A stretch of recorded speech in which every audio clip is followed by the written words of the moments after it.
For this lesson, the beginning of our next unit and a new unit on trigonometry, we're going to do a review of right angle trigonometry, which would be the type of trigonometry that you would have studied in the previous course, the grade 10 course covering your unit on trigonometry. You would have had an emphasis on right angle trigonometry.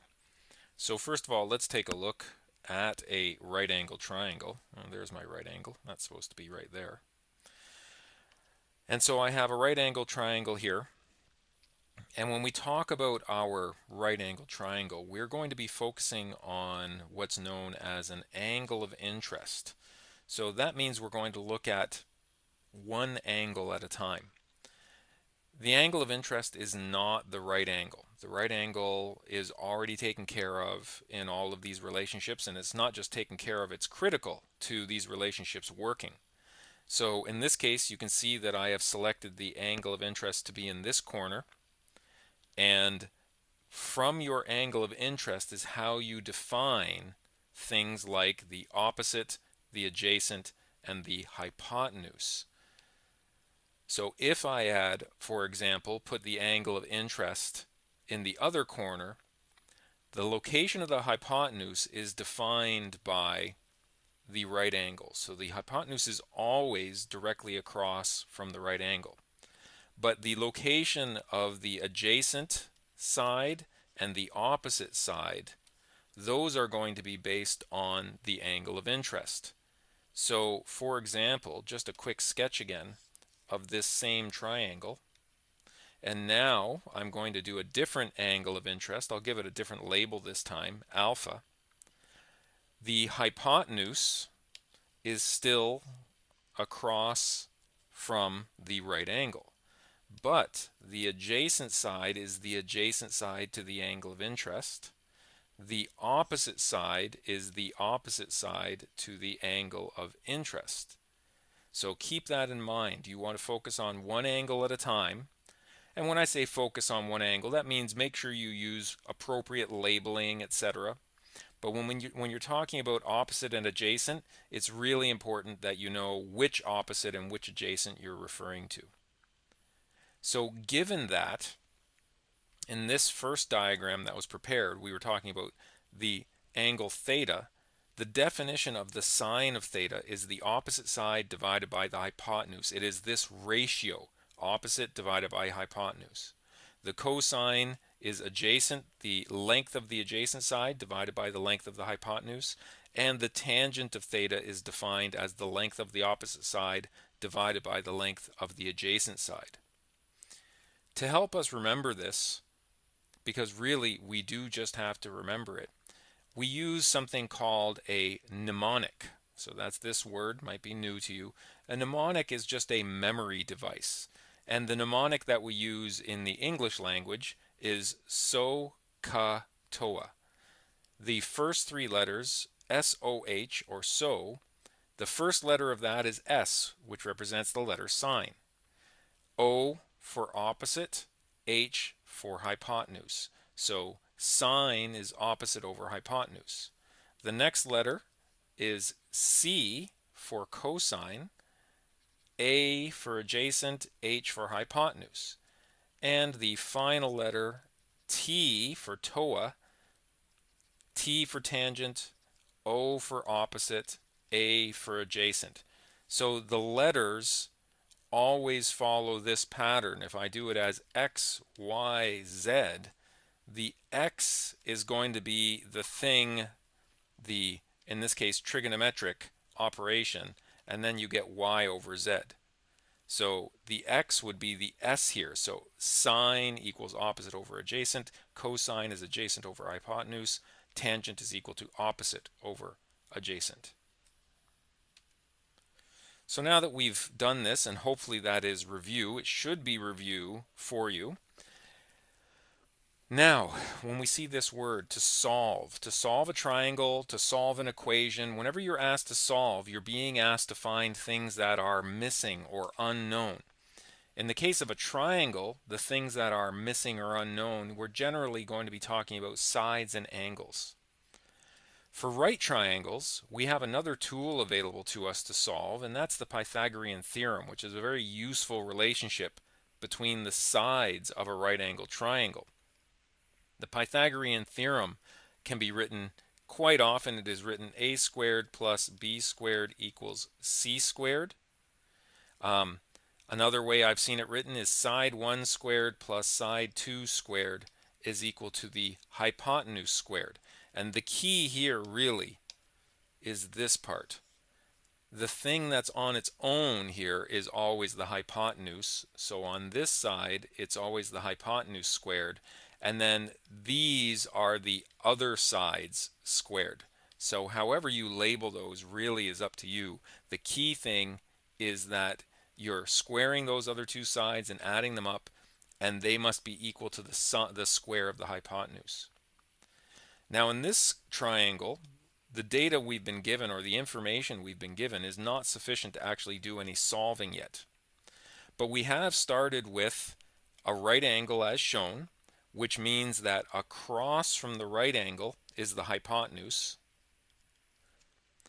Here is my angle of interest, which means across from the angle of interest is the opposite side.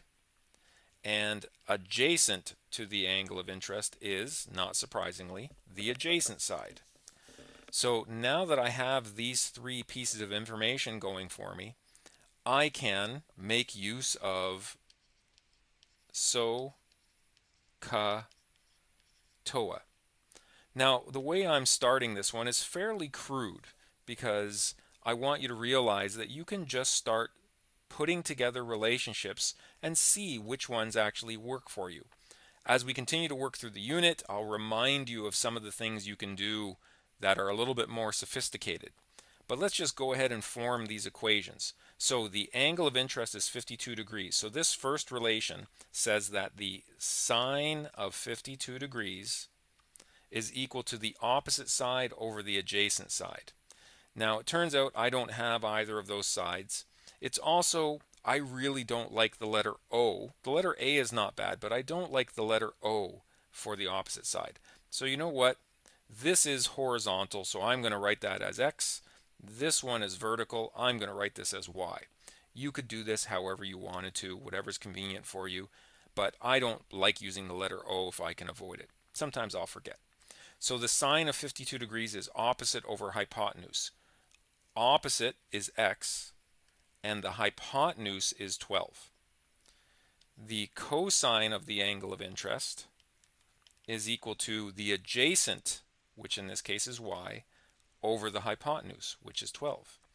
And the tangent of the angle of interest is equal to the opposite over the adjacent, which is going to be X divided by Y. Now that I've done that, which of these can I actually do something with? I have this is a number, this is a number, and this is a variable. So this equation has one unknown in it. I can solve for this. This is a number, this is a number, this is a variable. This equation has one unknown in it. I can solve for this. This is a number, this is a variable, this is a variable. This equation has two unknowns, one equation with two unknowns I can't solve yet. But if I solve either of these other first two equations, I could technically use this equation to then solve. Let's start at the beginning because there's some more things I want to say about that. So this first one, the best way to isolate X is actually to multiply both sides by 12. So I end up getting 12 sine 52 degrees is equal to X. And this is a great form that we're in right now because the form we are currently in currently has an exact value. I haven't had to do any rounding yet. For my next step, so exact values are great. Love those. And when I'm doing my own work, I will quite often keep track of those and make use of them again. If you prefer to write this as a number, so now we go to our calculator, we type in 12 sine 52. When your calculator, make sure your calculator is in degree mode.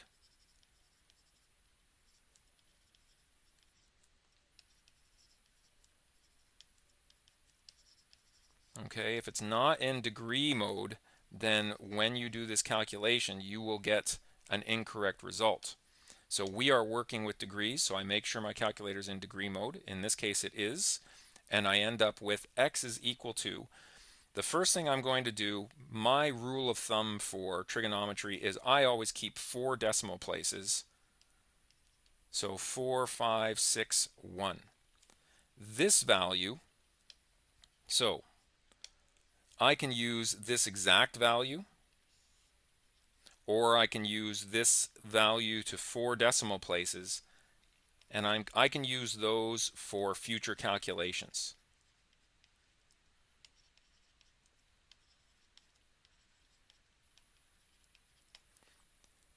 And then I might also write this as x is approximately, and I'm just going to round this to 9.5. This is the value. Let's give myself a little bit more room. This 9.5 I'm going to use in my concluding statements, or my therefore statements. Okay, so round your final answer, but always keep a more precise answer if at all possible for future calculations. I like to keep these exact value answers, but it's not always convenient to use them that way. So we have now found a value for x. Let's go back up here and find our value for y. So I'm going to multiply both sides by 12. I'm going to cut corners here, and I'm going to go straight to, if I multiply both sides by 12, I end up with y equals 12 cosine of 52 degrees. Y is approximately, so here we have exact. Now I go to my calculator, 12 times the cosine of 52 gives me 7.3879. This is the value I'm going to, one of these two values I will use for future calculations, and our final rounded value, 7.4, I may use in a concluding statement. Now let's take a look at those two sides, 9.5 and 7.4, and let's take a look at our overall triangle. It's got a hypotenuse of 12, 7.5 and, 9.5 and 7.4. Those seem about right. They certainly are numbers that are on about the right scale there. So if I wanted to, I could confirm those numbers using the Pythagorean theorem, now that I have those. I want to go back and touch on something that I mentioned before, which is I mentioned that with this equation I had two unknowns, but the first thing I did is I found x. So technically, I could have used this equation to find my other value, in this case y. That's not a great idea if you can avoid it. And the reason is because if I make a calculation error with this first value, that calculation error is going to carry into my second calculation. Whereas by using this first equation and this second equation, my two calculations were done independently of each other, so it reduces the chance I'll make a mistake. If I've done something silly, like for example, my calculator is not in degree mode, then no matter what I do, I'm going to introduce errors. Okay, what else? We have to find angles. Well, we actually have two angles already, so the last thing we need to do is find this angle theta. And we could do that a couple of ways. So now our last task is to find theta. Now, since we're focusing on trigonometry, you might once again say, okay, well, in that case, I can go ahead and use trig. But there's actually a better option here, which is something known as the angle sum theorem. Actually, I believe it's called, well, I'm going to say angle sum theorem, which I believe might also be called the triangle sum theorem. And that tells us that the three angles in a triangle, so theta 1 plus theta 2 plus theta 3, have to add up to 180 degrees. But we actually know two of the angles, so now I'm going to write that as theta plus 90 degrees plus 52 degrees equals 180. If you haven't been given instructions, don't take the more complicated path. when you have a simple path. Adding numbers is easy, so I would say that's the simplest. The Pythagorean theorem is not quite as easy as this, but still fairly simple. So that would be my next choice, and it's only if I am instructed to or if I have no other choices that I would go to trigonometry. So in this case, I end up with 90 minus 52 essentially, and I end up with a value of theta is equal to 38 degrees. Now, for a question like this that's spread all over the place, and depending on your teacher, for many of you, I am your teacher. For a question like this, it's not a word problem, so one acceptable way for you to present your work and to at least keep it somewhat organized is just to go ahead and make the answers to the question with proper rounding, make those nice and prominent. Another thing you could do is you could do a therefore statement. You don't have to make it all kinds of words, just therefore, and then list those unknown values. Okay, let's take a look at our next one. Now our next one doesn't give us an angle. So in this case, what's the easiest place to start? In all likelihood, I'm going to, well, in this case, I'm going to label the hypotenuse. I'm not going to label it with an H. I'm going to label the sides of this triangle according to the vertices of the triangle, which is a convention. So across from vertex G is side G. Across from vertex J is side J, lowercase j, and across from vertex H is side H. So even though we like the letter H for hypotenuse, in this case that would be poor communication. Now that said, I'm going to make use of the Pythagorean theorem, which says that the length of the hypotenuse squared is equal to the sum of the squares of the other sides.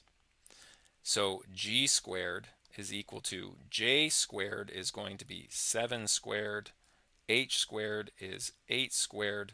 We end up with G squared equals 49 plus 64.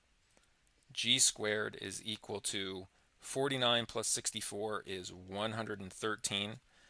G is equal to, if I'm going to do this completely correct, G is equal to the plus or minus square root of 113, but G is a side, it's a length, so G must be greater than 0, so G must be equal to the square root of 113. And just as I mentioned in a previous question, this is an exact value. And so that's what we want for our calculations. And only for reporting a final answer do we actually want the rounded version, which in this case would be 10.6. Now, the reason I might want to report this is because you can see the side lengths here are in meters. So we actually do need something like, therefore, G is 10.6 meters. It wouldn't be very elegant to say square root of 113 meters, but we definitely want to use this square root 113 in our future calculations. Now, you could, if you wanted to, you could label these, let's say call that theta, call that alpha, or you could make use of the fact that the vertices are already labeled with capital letters, which by convention we use for vertices and for angles. So I'm going to go ahead, not add any extra labels. So let's take a look at side J. And I'm going to again try to keep things nice and organized. So for side J, you have to, if you're going to do it this way, you need to keep in mind what's the opposite and what's the adjacent. So the sine of side J is equal to the opposite over the hypotenuse. So I'm just going to remind you here, there's J. So opposite to J is 7. And the hypotenuse to J is the length of G, which we found out was the square root of 113. The cosine of J is the adjacent to J, which is this one, which is 8, over the hypotenuse, which is the square root of 113. And the tangent of J is going to be equal to the opposite from J, which is 7 over 8, 7 over the adjacent from J, which is 8. Now ask yourself, before I answer this question, which of these equations should I be using? Now I'm pretty confident in this square root 113, But the point is, I calculated square root 113. So there is a small chance that I've introduced an error here or an error here. But in this case, so long as I've done my trigonometry right, these numbers came right off of the question. So long as I copied them correctly, this is fine. So I'm going to use this one. And now, if I have the tangent of j is equal to 7 over 8, then I want to have j all by itself. So I'm going to write something here. So I'm going to actually rewrite this. Tangent of j equals, and you'll see in a second why I'm doing it. It looks kind of odd to start. The tangent of j is equal to 7 divided by 8. We have talked in the past about functions and their inverses. So for example, if I have x squared, how do I get rid of an x squared? I take the square root of it. How do I get rid of a tangent function? Because that's what this is. I want to make sure that I start laying the groundwork for this right now. Just like we can have an f of x equals x squared, we can have an f of x equals square root of x, we can have an f of x that's equal to the tangent of x. And this is the exact same thing. It's a function. Wherever I see x, I replace it over here. So f of 3 is tangent of 3. F of a is tangent of a. So the tangent of the variable j is equal to 7 over 8. So how do I get rid of a function? I use the inverse of that function. So I'm going to write this first. And now I've got the inverse tangent applied to the tangent applied to j. And the rule for inverses of each other is they undo each other, which means j is left all by itself. Now we have the variable j isolated, and that is equal to the inverse tangent of 7 over 8. Now I'm sure many of you have done this operation without thinking about what it means, but that's why I'm taking the time to explain to you what it is you were doing when you took the inverse of a trig function. So I'm going to take the inverse tangent of 7 divided by 8, and I end up with j is equal to, I'm usually going to have to get a rounded answer here. So once again, just as I said before, I'm going to keep 1, 2, 3, 4 decimal places. And don't forget your units, it's degrees. That's not very nicely written. Let me rewrite that. 41.1859 degrees. And then I might write that as a more nicely or conveniently rounded 41.2 degrees. And that's my value for j. Once again, I have to find the angle h as well. The angle g is taken care of. But the angle h, now I have a bit of a dilemma. Do I use the easier path, which requires me just to add up the angles, but that means I have to use j? Or do I take the more complicated path and use trigonometry to find h? That's really up to you, unless you have instructions one way or the other. I'm pretty confident about what I've done here. You know what? The worst thing, maybe not the worst idea, you could do both. So we know that g plus h plus j must be equal to 180 degrees.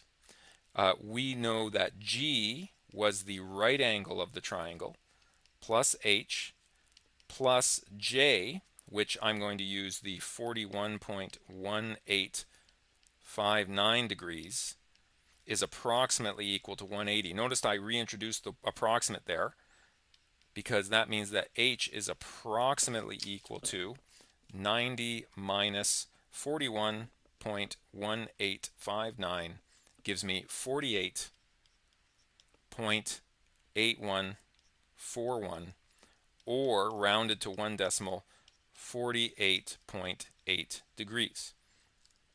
Or what else could I have done? Let's go back and take a look. Here's the angle h. Opposite to h is 8. Adjacent to h is 7. So using SOHCAHTOA, Again, let me rewrite that.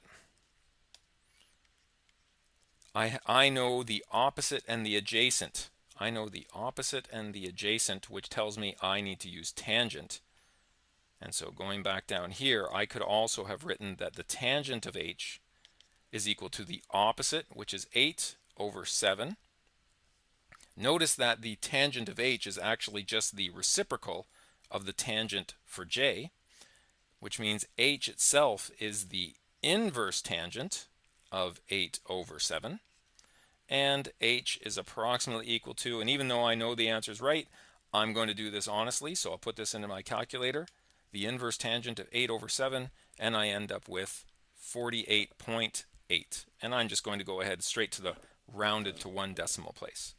So there's my final answer for h, there is my final answer for j, and here is my final answer for g, although really, because it has units, I guess this is a better final answer for g, because we did need to include those units.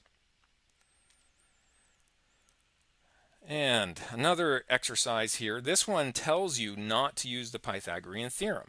It says using only trigonometry. So actually we have to go further. We're not allowed to use the angle sum theorem either. We can only use trigonometry for this. So in this case, it doesn't actually, it's up to me whether I want to start with angles or sides. Let's go ahead and label things first. So the value 8 is the side k because it's across from vertex k. Here's the side m. Here's the side L. And then this would be the angle L, but for variety, I'm going to label that as the angle theta. I can do that. Okay, so SOHCAHTOA, let's try to be a little bit more efficient rather than just writing stuff blindly. And I'm going to do the SOHCAHTOA. I'm going to look at the angle 46 degrees. That's my angle of interest. So what do I know for the angle 46 degrees? I know the opposite side. I know that this is 8. I know the opposite side is 8. Do I know the adjacent side? That's L. No, I don't know the adjacent side. Do I know the hypotenuse? That's M. No, I don't know the hypotenuse. So I don't know those things. But I know the angle. And so because I know the angle, technically I can find the sine or the cosine or the tangent, because those are just things I put in my calculator. So if you take a look at equations here, overall, which equations can I work with? This one has 2 knowns and 1 unknown. I can work with that. This one has 1 known and 2 unknowns. Can't work with that. This one has 2 knowns and 1 unknown. I can work with that.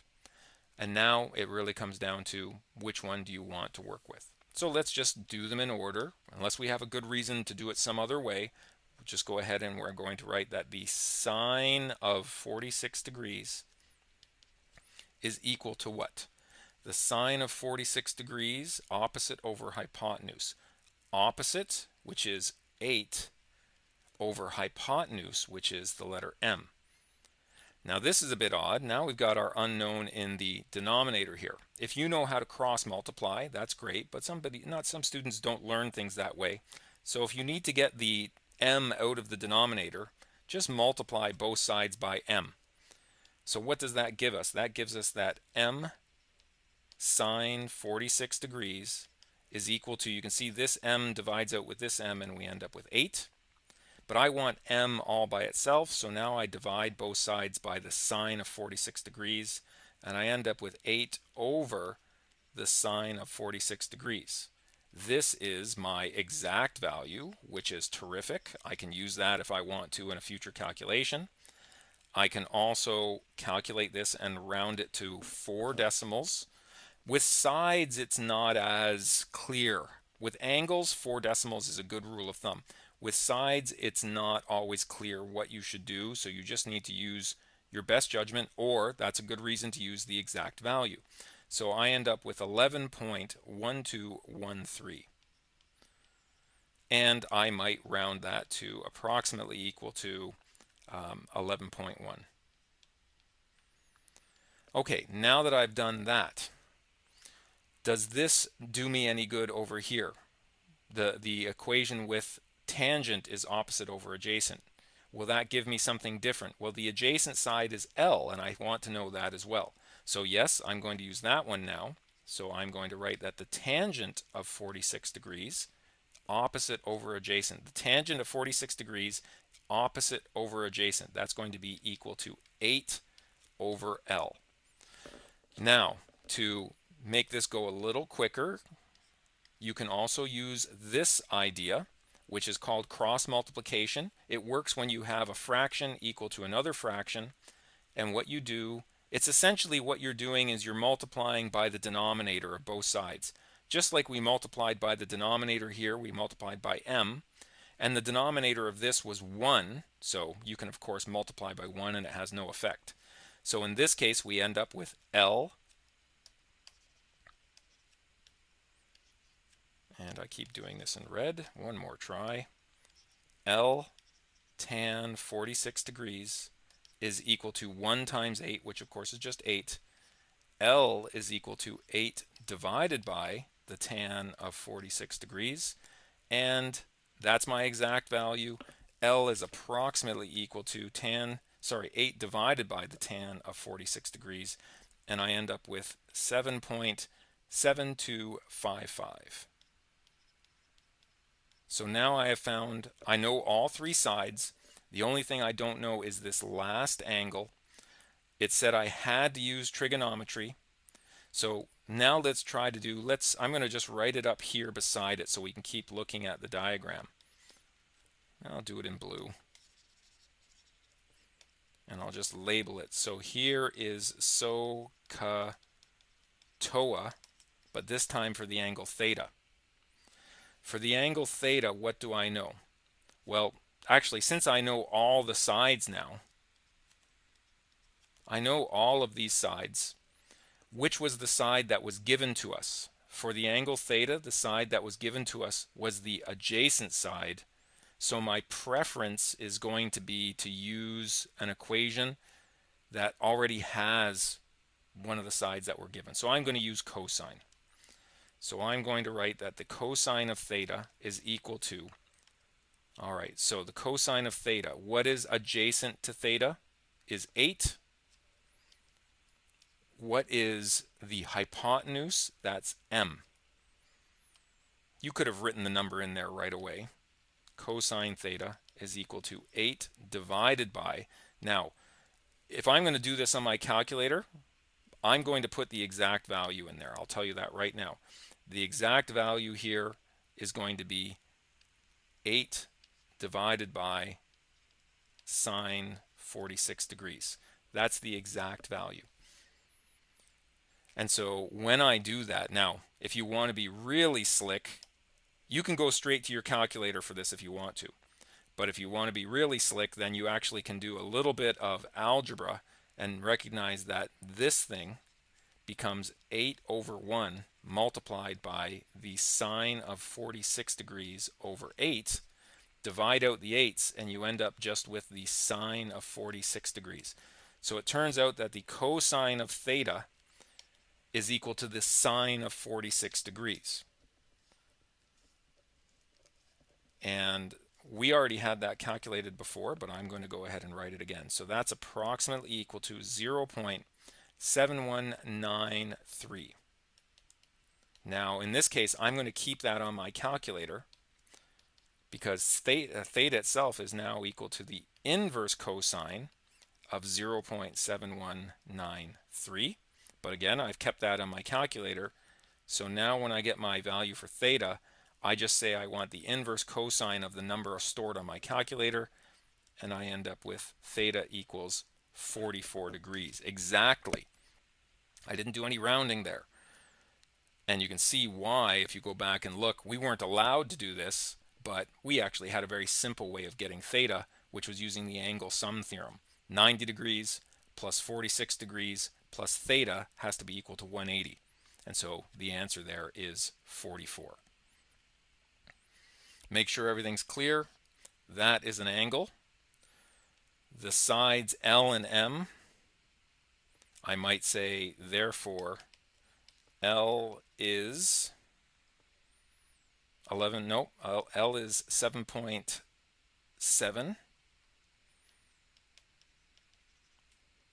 M is, and what was M? 11.1, and theta is 44 degrees. So there's my final answer, all nicely with units and all put together in one place. For a simple review, I feel like that took a long time, but I did want to go into some detail because I know that it's probably been quite some time since some of you have seen this material. So there is some work to help you practice this and hopefully jog your memory.